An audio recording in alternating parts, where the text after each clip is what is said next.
Bonjour, Mr. Prime Minister. My name is Eva Bonjour, Chipiuk, Monsieur le Premier ministre. the lawyers representing Freedom Corp and the protesters who were here in Ottawa in January and February of 2022.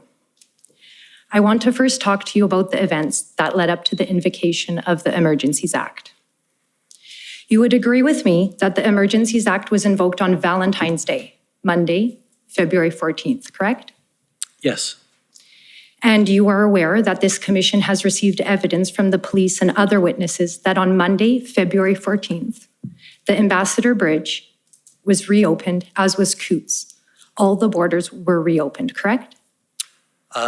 Yes, and there was concern that more locations were going to be closed.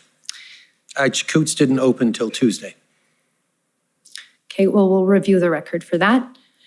On the Sunday night, February 13th, there was an IRG meeting and you were there. And in fact, you were the chair of that meeting. Is that correct? Yes.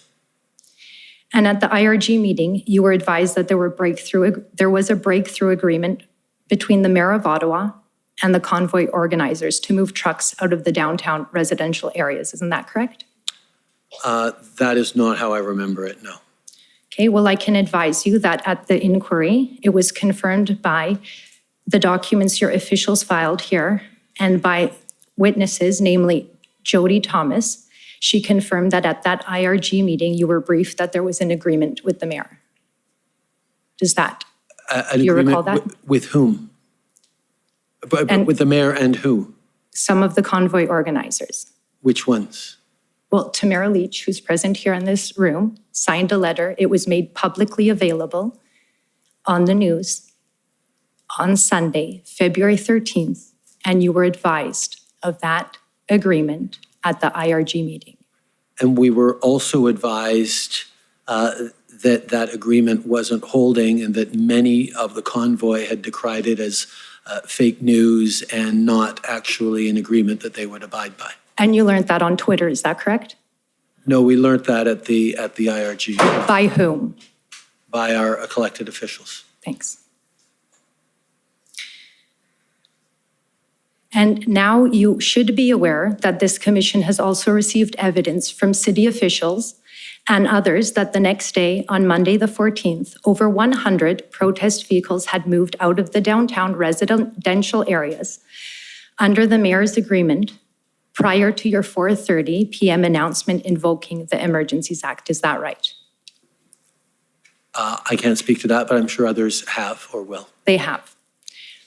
And you are aware of the evidence before this commission from police officials and others who testified that the efforts by the truckers to further vacate the downtown residential areas under the mayor's deal were blocked by the police on both Tuesday and Wednesday, February 15th and 16th. Are you aware of that? No, I am not. My understanding was the police were allowing anyone who wanted to leave to leave.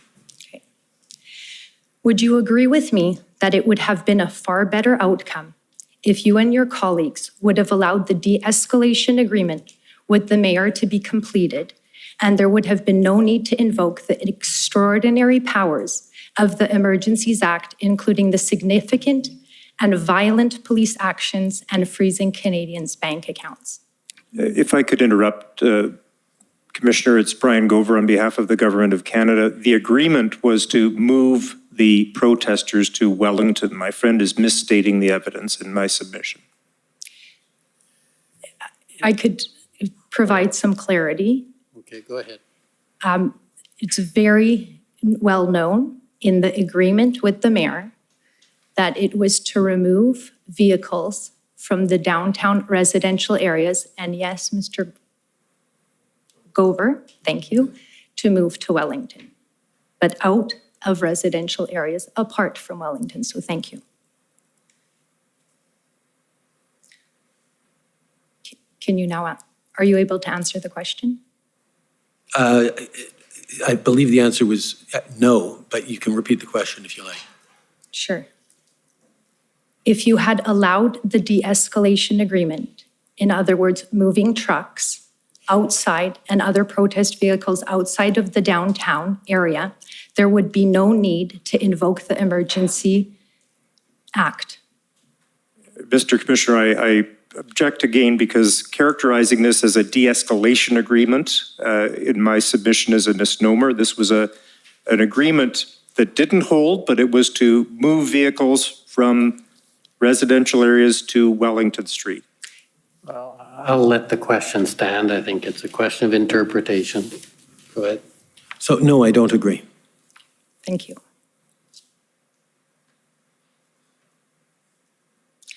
Your officials have testified that they were following the convoy as it began moving from regions of Canada towards Ottawa. And you are aware that thousands of Canadians lined the highways and overpasses to cheer the truckers. Is that right? I can't speak to the number, but yes, there were many supporters, yes. Mr. Prime Minister, I would like to read to you an excerpt from 3 of the many statements that Canadians prepared for this commission. Canadians who supported the convoy and explained why. And I would ask the registrar to bring up document ID HRF 401660. If you could turn to page 274, please.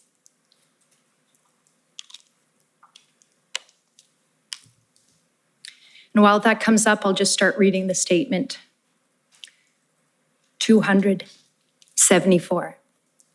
Elizabeth Clapick provided a statement about how the government's COVID mandates and lockdowns disrupted her life. Starting at paragraph 3, she said, "The truckers and the Canadians who lined the roads, overpasses, and highways restored the hope that I had almost lost. These patriotic Canadians told me that I am not alone, that I matter. I will never forget the hope and pride I felt watching these amazing truckers driving along Canadian highways, crowded with patriotic Canadians flying their flags and holding their signs of support. I will never forget the tears I shed as I regained that almost lost hope, that love for my home and native land, that love for my fellow Canadians."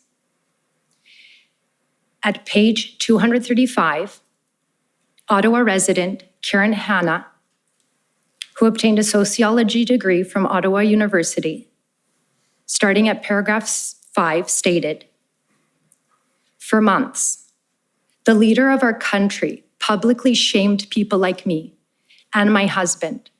Our own family members turned on us, blamed us, and some even told us we don't deserve health care."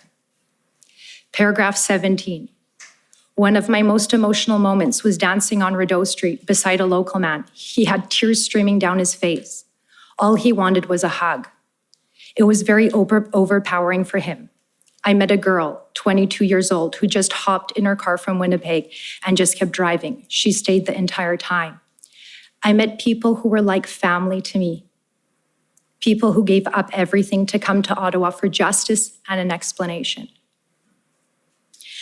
At page 116, here is one of many, many concerned parents and spouses. Sam Crozier at paragraph 8 says, "I am not asking for help. I am begging you to please listen, hear my heart, feel my pain, and help work towards the true North strong and free that we were promised. My husband, an Army veteran who now has PTSD, and not from anything he has seen or done in the forces, but from what our own government has done.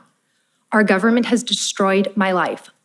I, a once optimistic, full of life person, find myself struggling to stay above water now. I struggle to find joy in anything and daily fear a new announcement being made that will further punish us. I have written the same email to every member of Parliament daily and been ignored by a large collection of the people meant to be our leaders, meant to be listening to us.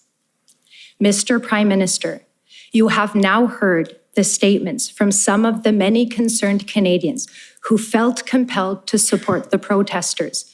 Do you now understand the reason so many Canadians came to Ottawa with such resolve in the midst of a harsh, cold Canadian winter? because of the harms caused by your government COVID mandates, and they wanted to be heard? I am moved, and I was moved as I heard these testimonies, as I saw the depth of hurt and anxiety about the present and the future expressed by so many people. The COVID pandemic was unbelievably difficult on all Canadians. And my job throughout this pandemic was to keep Canadians safe. And the way that I chose to do that was to lean on public health officials, lean on experts and science on the best way to keep Canadians safe. And because Canadians got vaccinated to over 80%, we had fewer deaths in Canada than places that didn't reach that. And every heartbreaking story I hear of a family who sat beside the bed of a loved one dying because they had believed that the vaccines were more dangerous than the disease, I take personally, because I wish I could have done more And I don't mean convince people to cut to you get off, vaccinated. but I only have 10 minutes, so thank you. That was helpful. Mr. Prime Minister. Just to interrupt you, you're going to have to shorten it because you're already over your time. Okay, thank you. A number of people have testified in this inquiry referencing your widely published comments and calling the unvaccinated racists and misogynists. And we have heard testimony in this inquiry about how some of your officials wanted to label protesters as terrorists. Would you agree with me that one of the most important roles of a prime minister is to unite Canadians and not divide them by engaging in name calling? I did not call people who were unvaccinated names. I highlighted there is a difference between people who are hesitant to get vaccinated for any range of reasons and people who deliberately spread misinformation that puts at risk the life and health of their fellow Canadians. And my focus every step of the way, and the primary responsibility of a prime minister, is to keep Canadians safe and alive. Right. So in terms of safety, when you met with, I'll reframe, Minister Blair, Public Safety Minister, Minister Mendicino, National Security Intelligence Advisor Jody Thomas, and RCMP Commissioner Brenda Lucki, and today you testified that the federal government was committed to exhausting all alternatives to a resolution prior to making a decision to invoke the extraordinary powers of the Emergencies Act. Do you agree that that accurately describes your government's position? That the invocation of the Emergencies Act was a measure of last resort, was not something to be taken lightly. Thank you. And something to do when other options were not effective. And you are aware that the OPP, along with others, developed an engagement proposal, and you were advised of that proposal at the IRG meeting on February 12th, correct? It was a proposal, but we had, and it was presented to us, we had more questions about how it would actually work. It was not a complete proposal. My last question, Mr. Prime Minister, when did you and your government start to become so afraid of your own citizens? That's a very I unfair... am not, and we are not.